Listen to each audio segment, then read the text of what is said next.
Hi, this is episode 8 of an ongoing series, and if you just randomly clicked on this, there's a link to the first episode in the corner there. Give it a chance and see if you like it. But if you're just still continuing on, I hope you enjoy it. Omega, Episode 8, A Family of Rocks. Recap. Abraham is now on the path of becoming a true Omega, and he has begun his training in stone weaving, with Onyx as his teacher. If Abraham is to face the foes ahead, he will need every advantage he can get. But that does not mean him and his companions are idle, as they have required information on Wolf Squad, and are one step closer to meeting Ishin again. Two combatants stood across the ring, one the teacher, another the student. "All right, let's see what you got, Abraham," Onyx shouted, clearly enjoying himself. "We just fought back-to-back 4 times, Abraham exasperated, leaning on the wall. Onyx rushed him with belligerent battering blows. Abraham was on the defensive the entire time, almost tripping as his legs were barely keeping pace with his own body. Until Abraham saw an opening where the torrent of attacks had stopped, or so he believed. Trying to land a strike with the sparring metal, Abraham was met with Onyx encasing himself in stone armor. The force and exertion Abraham put into the blow caused himself to fall backwards. "Again with that armor of yours," Abraham huffed. "Well, what can I say? It's the most important part of a stone singer's kit," Onyx said, helping him up. "All right. Well, how did I do today?" "Well, your form is still that of a beginner, and you're still playing a little too defensively." "But isn't the entire thing with stone weaving, well, being defensive?" Abraham looked confused. "As my father used to say, stone weaving is both protecting yourself and taking your opponent down, with only a few powerful strikes." "I'm not sure I get it." Onyx placed his hand onto his shoulder. "Don't worry. It took me a while to get good with it, and I'm still learning something new every day. Anyway, let's take a break. Looks like our friends are here." Sophia and Oscar walked into the training room. "So, has he headbutted you with his stone armor yet?" Oscar joked. "No, but he has used my own strength against me," Abraham informed. "Well, I would watch out. He's done it to me for stealing his food once, that is." "Have you done it again?" Onyx bantered. "Well, no, but I had a huge whelp on my head for a while." Sophia cleared her throat. "We came to tell you both that the interrogations on the soldier we had found turned up some interesting info, such as the location where Scarlet and Ishin might be." "I think you're going to like it, Onyx," Oscar winked. "They're supposedly located on Gaiax," she informed. Onyx's eyes shot open in surprise. "So we're heading to my home?" he exclaimed. "Well, look who's all excited now. You get to show us that ranch you're from. Also, we're clear to travel there. With the Ola, of course." Oscar smiled. "How far away are we from the planet, though?" Abraham asked. "Well, just a few jumps. Nothing the Ola can't get to. Not to mention, if we had enough fuel, we could probably go throughout the entire galaxy. But I think we should hurry before Onyx gets too impatient." Onyx had already made his way into the hangar with haste. The rest of Omega Squad made their way onto the Ola, where Spark waited for directions, Sophia still paying it no mind. Getting comfortable, Abraham noticed how Oscar's sword had been changing. Both the pommel and hilt started to take the shape of a hawk. Its beak as the bottom, while its wings became its hilt. "Pretty interesting, isn't it, Abraham? How the metal changes. You probably felt it too. After every fight and practice, it gets just a little easier to wield. Almost like you're getting behind the wheel of your favorite hover car. You also know its every creak, its reach, and its breaking point." "You know what I mean," Oscar monologued, noticing Abraham staring at his curved sword. "I've never driven a hover car, but I get it," he responded. "Well, how's your sword looking, then?" Oscar asked. Abraham looked upon his blade. It had a straight edge without much in the way of detail. The hilt started to look bumpy, with random craters dug into the metal. "It's not that interesting, at least, well, compared to everyone else's." "You're right. Yours doesn't look as cool as mine, but it's probably due that you're, well, still training a bunch. Who knows?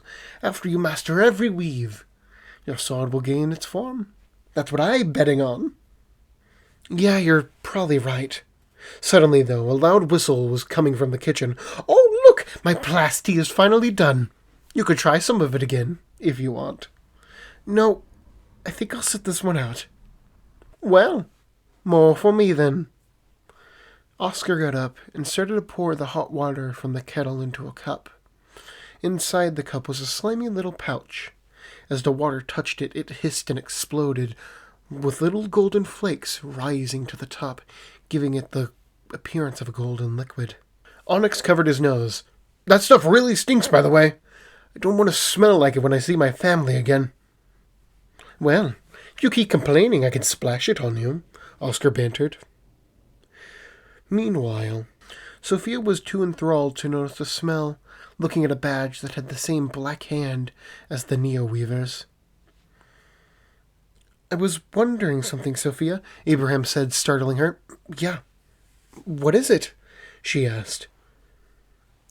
Well, with, Onyx talking about his family, what about yours? Mine doesn't matter. Oh, come on, you could tell me a little bit. Fine. I have a father, and my mother isn't around. A sadness appeared in her eyes as she looked to reminisce on past events. Well, at least you have your father, right? Abraham said, trying not to make her sad. We don't talk anymore. I haven't even seen him in years. She balled her fist around the badge. And when I see him, she took a deep breath before continuing. Sorry. Almost went on a ramble there. Oh, no, it's okay. You can if you want. I mean, I didn't even know my parents. Leo's the closest thing I've ever had to family. I've known him ever since I could remember. Abraham chatted, noticing she was still reflecting her sadness in her eyes. Abraham tried to cheer her up. Hey, well, would you actually like to play Mech Battle Smite again? She agreed, where then Abraham lost 2 games in a row before the ship finally landed on Gaiax. The air of the planet was dry with heat. Anyone who wasn't used to it would become uncomfortable in minutes. The land around them was orange sand that stretched on to miles. Next to them, though, an entire city of stone buildings with large domes on the roofs of many important buildings, some painted, others encased in shimmering metals. It's good to be back home. I know this little restaurant with the best food us stone weavers can cook up, Onyx smiled. Don't worry, Onyx. We'll check it out as soon as we're done talking to an ESF officer here in Rollstone. See the building with the golden top? That's where we're heading, Oscar informed. Rollstone bustled with ships landing, some unloading supplies, others loading with the many minerals mined not far away. The streets had a man under a balcony playing an old stone weaver song. Some hung up clothes from windows to dry out the clothes in the hot weather. Eventually, though, they reached the golden domed building where ESF soldiers were stationed, in front of a statue being polished by a citizen. It depicted an Omega. He stood upon a pile of rocks, his sword raised like a proud flag. A plaque was engraved into the base.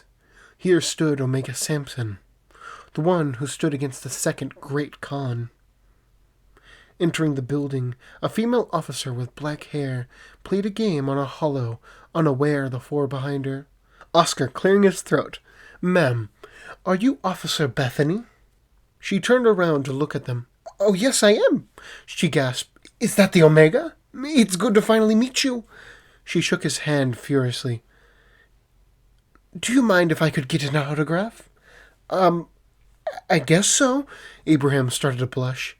She handed Onyx a camera, rounding up a few more of her soldiers crowding around Abraham. Taking a few pictures, Abraham was forced to sign for each one of them. All right, can we get to the important stuff now? Sophia yelled. Everyone looked at her, now silenced. Thank you, Sophia. Now that we have all of your attention, there are rumors that these fugitives are here on this planet. Oscar said, handing Bethany a folder with the files of Wolf Squad. Informing her on the situation, she responded, "All right. Well, I'll get some patrols ready. But it won't be easy. This planet has plenty of nooks and crannies to hide." "It's appreciated anyway," Abraham said. "Well, then I'll get my men ready. If you need a place to stay, the barracks are open for you all." She headed into her office. "Well, can we get some food now?" Onyx asked. "Of course, Onyx. Of course," Oscar said. They followed Onyx throughout the streets and alleyways, finally coming upon a small, bustling building. The chairs had a person in each one, with a lot of people outside enjoying their food. Onyx was immediately recognized by a plump, balding man, sweat beating off his head from the hot stove. "Hey, Onyx, it's been years. How you been?" "Pretty good. Looks like you're still busy as ever," Onyx shouted over the crowd. "Oh, even more now, since that new mine was shut down. But that's a story for another day." "Do any of your friends want food?" the plump man asked.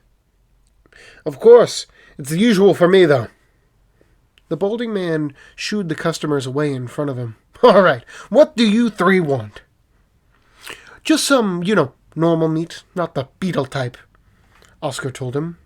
"A salad is fine for me," Sophia said. The man looked at her with disgust. "Well, all right. It's not going to be the best, though."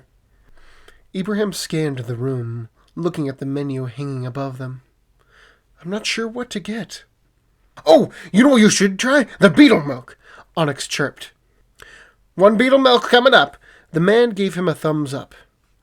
A few minutes passed as Omega Squad was able to grab a table, their food following them. Onyx's plate was massive. Next to it, a small dipping sauce known as Sandblast, a yellow liquid with a red glow. The plate itself had assorted meats seasoned with various spices, and the crowning jewel on top, a cooked beetle larva, which Onyx dug into immediately, everyone else watching him in disgust. Abraham looked at the plastic cup in front of him, inside a brown and white liquid. He hesitantly picked it up. "Well, if it kills you, we could just say you died valiantly in combat," Oscar bantered, shoving steak into his mouth. Putting it up to his lips, Abraham took a tiny sip and was surprised by the taste. It was milky and sweet, as Abraham started gulping it down with fervor. "Ha! Now that's more like it!" Onyx yelled, unaware of the dog slowly creeping up on his food. Before he knew it, the dog grabbed the beetle larva, running into the streets. Onyx after it, chasing behind, keeping neck and neck with it, until he stumbled over someone, losing the animal. "Watch where you're going," the boy under him groaned. "Oh, sorry." "Wait a minute. Is that you, my brother?" Onyx said, helping him up. "Onyx, what are you doing here?" Onyx tried to give him a hug until he saw one of his crutches on the ground. "Oh, I got you, little bro." Onyx handed him his crutch, helping him up with his lame leg. "Still, what are you doing here?" Running down the street were the rest of Omega Squad. "Did you lose your food, Onyx?" Oscar laughed. "Who are they?" his brother asked. "That's my squad," Onyx replied. "Oh, well, it's nice to meet all of you then. My name's Pumice." "Now, why are you here in the city and not back at the ranch?" Onyx questioned. "Well, we had some problems with bandits at the farm, and, well, I went to ask the ESF station there. Apparently they have no one to spare." They all felt a little guilty, knowing that it was them being the reason that no one is available. "Yeah, about that, but hey, you know what? Why don't we come help you with your problem?" Abraham conversed. "Are you guys sure? You're probably busy anyways." Pumice readjusted his crutch under his arm. "No, your brother's back for a few days, and he'll help you, and so will his friends." Onyx gave him a thumbs up. "All right, if you don't mind. Not to mention, pretty sure Dad will be happy to see you again." "Hey, I'll also get to see Dolo," Onyx mentioned. "Yeah, Dad might need to explain a few things to you. Let's get going, though. My beetle hauler's not too far." Eventually they stood in front of a large beetle, able to carry 8 people. On its shell, grooves for people to sit in were there. Over thousands of years of use, these beetle haulers had become transportation for groups of people. Onyx, calling its name, it started to chirp, remembering him. Oscar, Abraham, and Sophia looked confused. Onyx yells at them to get on as they take the reins, also warning them that it's a little fast. Onyx introduced the rest of the squad to Pumice. He was amazed to hear about Oscar's adventures with Onyx, and how Abraham is the Omega. All right, you guys, we're almost there. When we reach the top of this ridge, you'll be able to see an entire field of Titan beetles, all taken care of by my father and the town. You know, we're known for having the best beetle milk also, Onyx gushed. Reaching the top of the ridge, Onyx gasped as their lively fields were barren. Not a single beetle in sight, nor a single egg, was found in their large burrow. "What happened?" cried Onyx, who had stopped moving. "I'm sorry, but like I said earlier, Dad will explain everything," Pumice reaffirmed. Onyx hurried their ride into his village. Some of the houses and stores were also boarded up. A carved stone had the name Hillborough inscribed into it. Walking to a large house, Onyx knocked on the door. It slowly opened, and an older man stood in the doorway. There was no way to dispute it, that it was Onyx's father. "Are my eyes deceiving me? Or is that Onyx standing right in front of me?" He grinned. "No, he's here to stay for a bit. Right now they're hunting some fugitives," Pumice told his father. "Well, everyone come in. I was actually baking some beetle milk cookies." He waved everyone in. The house was cozy and comfortably warm like a blanket. The smell of warm, sweet milk coming from the kitchen. "It's nice to see all of Onyx's little buddies. My name's Gossin, by the way. Take a seat. Also, give me 1 moment to pull these out of the oven." "Father, you need to tell me where the Titan beetles are. And where's also Dola?" Onyx demanded. As he pulled out the tray of beetle milk cookies, he hanged his head down. "We've had some trouble with a group of bandits, and every day they want more and more." "But Dad, you're known as the Iron Fist. I've seen you stop a raging Titan beetle with a single punch." Onyx tried to motivate. "I know you can handle a few bandits." "I know, but ever since your mother passed, well, my strength hasn't been itself, you could say. But hey, here, everyone enjoy these cookies." As everyone took a moment to enjoy the beetle milk cookies, a shout was heard from outside. "Are you going to come out, old man, and give us what we want, or are we going to have to take it from you?" the voice threatened. Gossin looked panicked and defeated. "They're here again. Let me go get something for them." Abraham took charge. "You don't have to do anything, sir. The 4 of us will handle this." Omega Squad ran outside to see 30 men all atop skitter beetles. These skinny and fast insects were able to transport 1 or 2 people at high speeds. "Where's the old man?" their leader said, sun gleaming off his bald head, an eye patch obscuring his right eye. "He won't be coming out. You're going to have to talk with us first," Abraham said. Onyx, meanwhile, surveyed the crowd. His eyes lit up with horrific surprise. "Dolo?" Onyx ran to one of the bandits, just a year younger than Onyx. "Just what do you think you're doing?" Onyx said, but Dolo did not respond. Their leader on his beetle skittered in front of Onyx. "Look, man, he doesn't even want to talk to you, let alone have anything to do with you," the leader laughed. "You're dead to him." Without a word, Onyx toppled the man from his beetle. "Now, I'm going to talk to my brother here." "Why, you rock-eater!" The leader pulled out his convex medal. Following him was his group, including Dolo, who pointed his mace directly at Onyx. Omega Squad, all except Onyx, readied their weapons. "So, little bandit men, how good are your chances of taking on an Omega, A prodigy lightning weaver, a man who could throw a beetle across an entire field, and, well, of course me, Oscar taunted. Their leader slowly got back onto his beetle. Ah, so that's how we're gonna play this, eh? Men, get ready to leave. It's time we finally gather the rest of our troops. And if they don't give us finally what we want, well, we'll take this town to the ground. The bandits left, Dolo keeping an eye contact with Onyx, until they couldn't make out each other's faces. What happened? Gaussen asked. They're coming back with a bigger group, Abraham informed. Oh, that's already about 60 men. Gaussen's leg started to buckle a little bit. Here, let's get him inside. Onyx picked up his father, placing him onto his chair. Father, I have some questions to ask you. Why is Dolo with them? Onyx asked. I'm not too sure myself. I know he believes that you left us here. But I didn't, I was told. I know, son, but enough of that. We need to know what we're going to do. Gaussen sat straight up. Oscar looked inquisitively at him. Is it money they're only after? Or is it something else? No, I've been using the money to keep them happy. They're after something else. Gaussen grabbed the picture of his wife, sliding the back of the frame off, to reveal an odd stone tablet. This is what they really want. And what is it? Oscar asked. I'm not even sure what it is, but apparently it opened some door. That's all I know. She told me to protect it at all costs if someone came looking for it, Gaussen said, staring at the picture of his wife.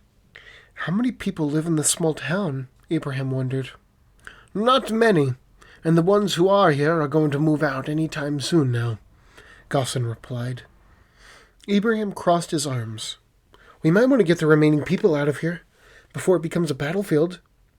Sophia, could you go with Pumice and the civilians back to the city and contact Leo? He might be able to send some troops to help us. Sophia nodded. Well, we might want to hightail it out of here with them and the stone scroll, Oscar suggested. No, the three of us need to make sure these people get out of here. We, on the other hand, will stay here and fight, if needed to. Well, then we would need to give the scroll to Sophia, so at least if we're defeated, they won't get what they wanted. You know what? Onyx, could you make us a false copy, please? On it! He yelled, running outside. So what's our plan? Give them the fake? Abraham wondered. Of course, that's what we're gonna do. Hopefully, that stops any unneeded fighting. I hope this plan of ours works, Abraham worried, while walking outside to tell the remaining townsfolk of what's going to happen, Oscar joining him. Oh my! Oh my, oh my! The Omega finally taking charge. Isn't as mousy as he once was. Well, still a little mousy. Where did this leadership come from, eh? I'm not sure myself, but back at that library, I just don't want to fail again. I see. Omega Squad alerted the rest of the townfolk of what was happening. Relieved, they boarded the Beetles, leaving with Sophia and the key. Oscar struggled to meditate things to Onyx's out-of-tune humming while creating the fake tablet to the best of his ability, purposely changing some of the stuff on it so it looked funnier. Well, at least to Onyx. As the coming storm drew near, it was Abraham who was the most restless, tracing his steps back and forth at the town's edge. Sorry to bother you, Omega, but you seemed a little worried. Abraham turned around to see Gaussen. Wait, you're still here? Yes, I am. After I retired from the Unification Wars, I built this place. I'm not going to leave it behind, even if I am too scared to fight. But, do you want to see something interesting? I would, but I need to make sure to know when the bandits are coming. Oh, don't worry about that. You will. Gaussen pointed towards the rooftop of his house, where Oscar and Onyx were waving. Come on. I know you'll like it. Abraham followed Gaussen to his house. Inside, past a hallway, was a door, Opening it up, Abraham was surprised by what he saw. Little mementos of a war past. Abraham was surprised by what he saw. Little mementos of a war on the past. On the walls were pictures of battlefields and people. But the picture that caught his eye was the photo of a squad of 6, smiling after a hard-fought battle. He could see Gaussen, the youngest out of the entire group. On his left was his future wife and Onyx's mother. But in the middle of them all was Leo. There was no mistaking the tattoos and his weapon. "You know Leo?" Abraham exclaimed. "So you are his student." Gaussen smiled. "Ah, I remember the first time meeting him. He made me so mad I tried to fight him. As you imagine, it didn't turn out too well." "Wait, Leo made someone mad?" "Oh, you should have seen him. He was a monster on the battlefield. He actually got the name Sea Lion for taking out almost an entire army by himself. He was staying behind after I got injured, so that I was able to get to safety. 1,000 fire weavers came at him. But the time we got back, the jungle was red, and in the middle, barely breathing, was Leo." "Wait, Leo killed people?" "War is war, my boy.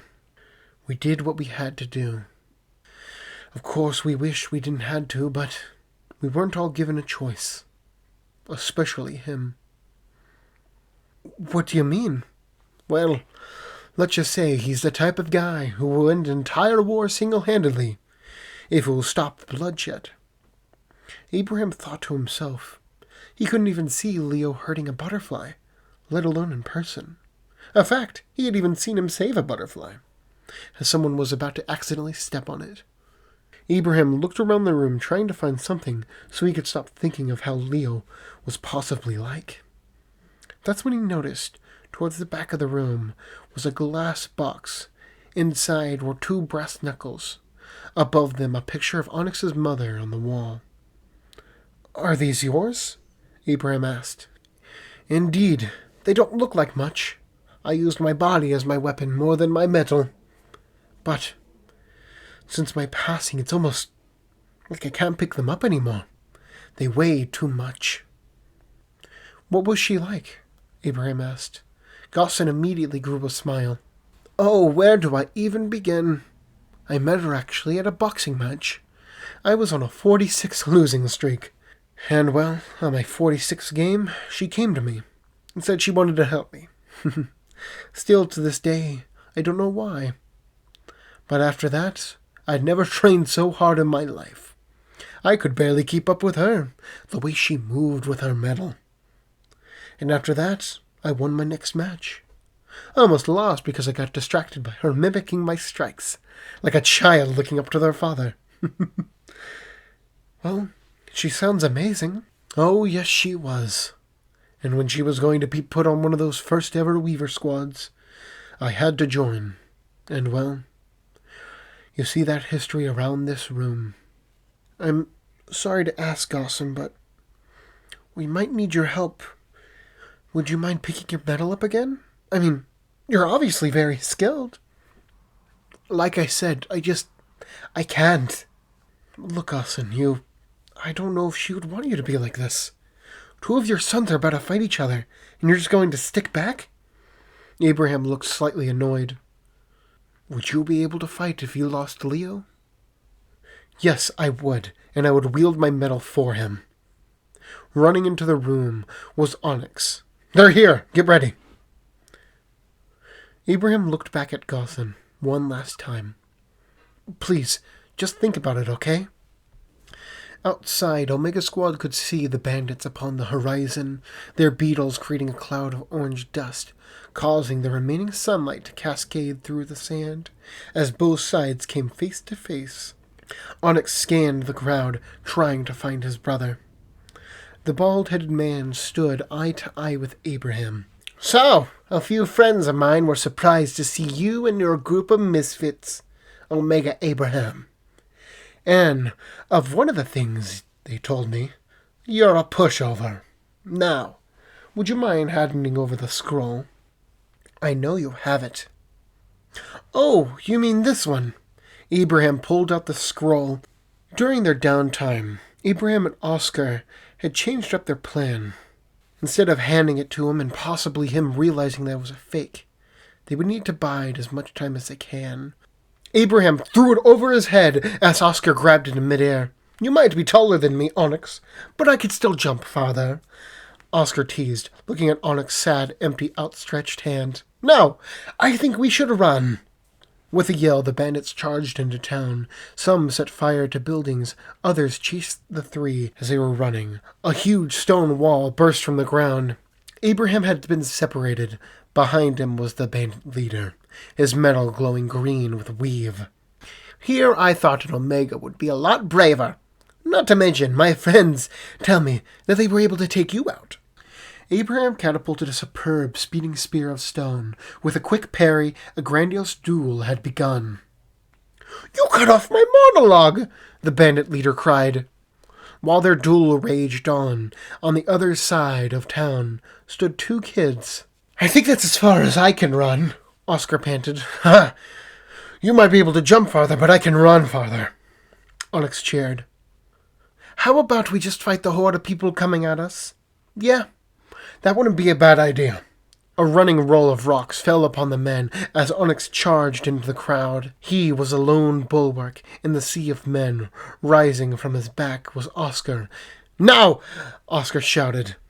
Onyx swung his hammer up, his heart skipping a beat, as Oscar used its momentum to launch himself in the air. In the blink of an eye, Onyx had covered himself in rock armor. Using his energy to make it slick as ice, Oscar launched an inferno of fire upon Onyx's armor, using it, deflecting the fire into the crowd, causing the sandy ground to crystallize into glass, stopping a good portion of the horde. "Don't forget to catch me!" Oscar yelled. Jumping, Onyx had just missed him as a brutish boulder bashed Oscar into a building. "Oscar!" Onyx yelled. But Oscar gave him a thumbs up, trying to stand up in someone's kitchen. Onyx then saw him. Dolo. Now in the view of an army of bandits. "Get the other one. I'll deal with this one," Dolo commanded. "I'm not going to fight you. I'll make you." Dolo raised his morning star, slamming into Onyx's chest. Just a wince of pain, he thought to himself, trying not to realize that it hurt a lot. A volley of hits came at Onyx, one causing his leg to buckle a little more. "You left us when we needed you most." A hit to his head, Onyx falling to the ground. "Do you know, her last nights, she always asked if there was any word from you, what you were doing?" Onyx started to fade as his eyes were getting heavier. While the yelling continued, Abraham was putting up a terrible defense. Their leader used the fact that Abraham hasn't fully recovered to his advantage, even getting a cheeky kick into his side, causing him to cough up blood. The entire time, Gossin watching from the safety of his house. Is this really what she would have wanted from me? Just to watch? Gossin looked out the window again. Really? The kid is getting back up even after that? He watches as Abraham stood up again and again. He almost started to cheer as Abraham fought back every time. Suddenly, though, the sound of men walking inside, the creeping wood getting closer and closer. He hid himself inside his trophy room, leaning against the door. He was staring at a picture of his wife, a smile captured in time, something he can never see with his own eyes again. Look at me. I'm pathetic.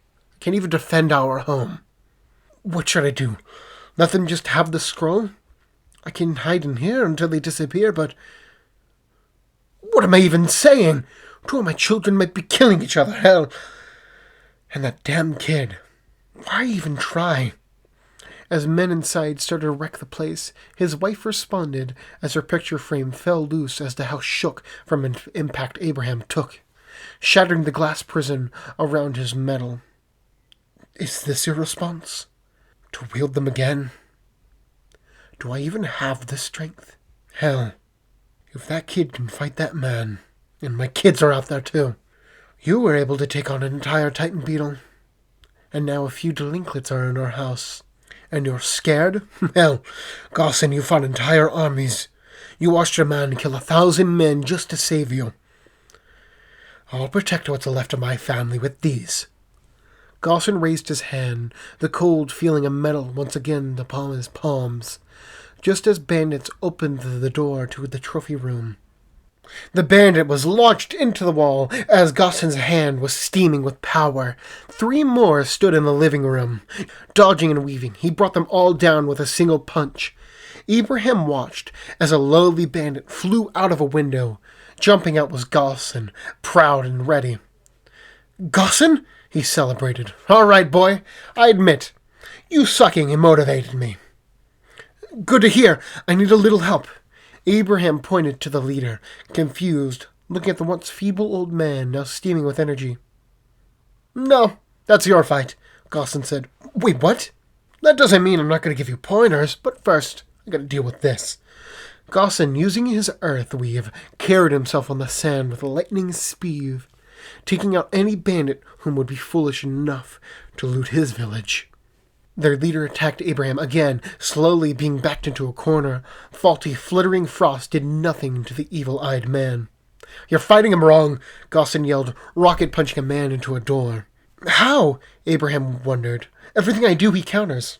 "Yeah, he's taking advantage of the fact you're weak right now, and putting all his strength into every blow. He's trying to break your guard. Go for his blind spot." Gaussen rushed into a building, the screams of terrified bandits accompanying his arrival. Ibrahim realized what he meant. His eye patch. Yeah, he wouldn't be able to see an attack coming from that direction. But it feels wrong using someone's weakness against them. "Really? You're really hesitant against attacking his blind spot?" Gaussen gnashed his teeth, uppercutting someone into the air. "It just doesn't feel right," Abraham argued. "You know, I can hear you too," the leader said. "Okay," Gaussen replied. Ibrahim debated with himself if he was going to stop the man who hurt him. He must get past this wall. Dodging the next attack, Abraham weaves a tentacle of tenacious tide, attacking his blind spot. "Stop that this instant!" The leader changed up his stance, so it'd be harder for any hit to attack his blind side. Crazed, cascading crushed pebbles peppered out from the bandit's pointed blade. Once again, Abraham was on the defensive. Looking again, Abraham noticed his footwork was sloppy with that stance. Abraham stone-weaved the sand under the leader. He tried jumping and dodging, but to no avail. He moved the sand under his feet, making 2 mounds go in opposite directions. The poor bandit leader's manhood was destroyed instantly. Abraham and Gaussen winced at the now screaming and crying leader. His words were inconsolable. Something about cursing the day Abraham was born. The screaming could be heard throughout the town as it reached Onyx's ears, laying under Dolo, charging up one last swing.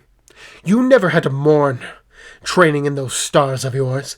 Dolo launched his final attack. It careened toward Onyx's head, but its momentum was stopped by Onyx grabbing its spiky head, throwing Dolo across the battlefield. "Do you think I never mourned her loss, brother?" He stood up, hammer in hand. Dolo attacked with a furious fervor, only met by sterling steel, throwing Dolo to the ground again. "I promised her something, that I'd help those in need out there. And right now, I need to help you." Once again, Dolo attacked, but Onyx ripped his mace from his hand. "Now, tell me, why did you join them?" I don't know." Dolo was suddenly violently hugged by Onyx.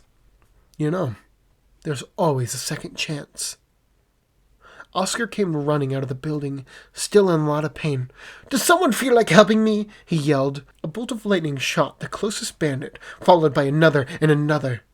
Sophia stood with a legion of ESF soldiers clad in black armor, almost invisible in the dark desert.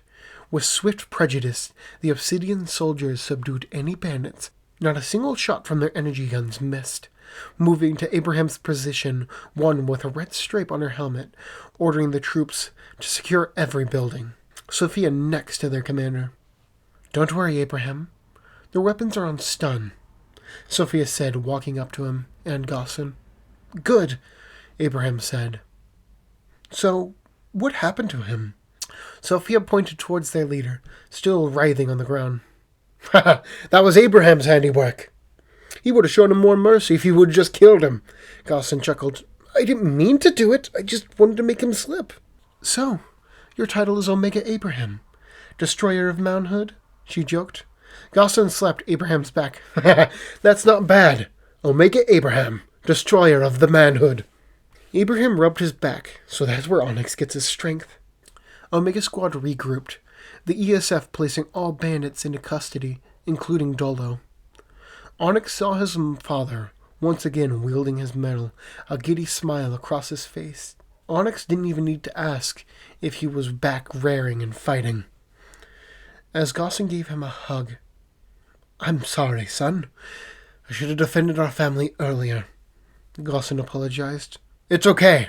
I'm glad to see you stand again. Onyx smiled. You have your Omega friend to thank for that. Takes a lot to put him down, doesn't it? Yeah, it really does. By the way, they're going to let Dolo stay here another day. Apparently he has something he needs to tell us about.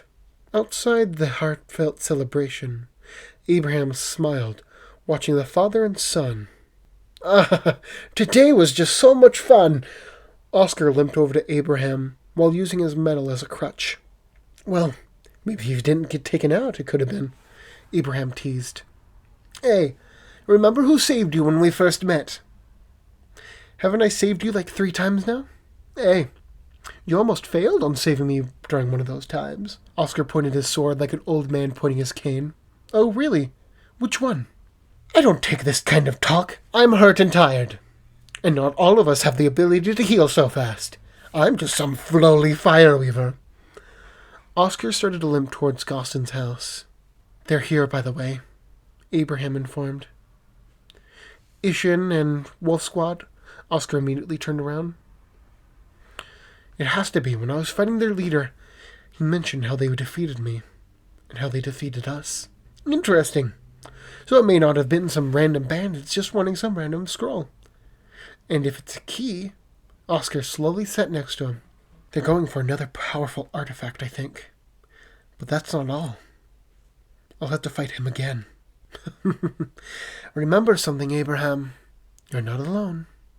And in that fight, you have 3 others who are, well, pretty capable. One might be hurt. Oscar looked at his bruised body. But you get it. Now, would you mind helping me up? Helping Oscar up, the 2 of them walked back to the glow of Gosselin's house, beckoning them in. While on a sandy dune overlooking the town was Wolf Squad. That man failed miserably. How are we supposed to get the scroll now?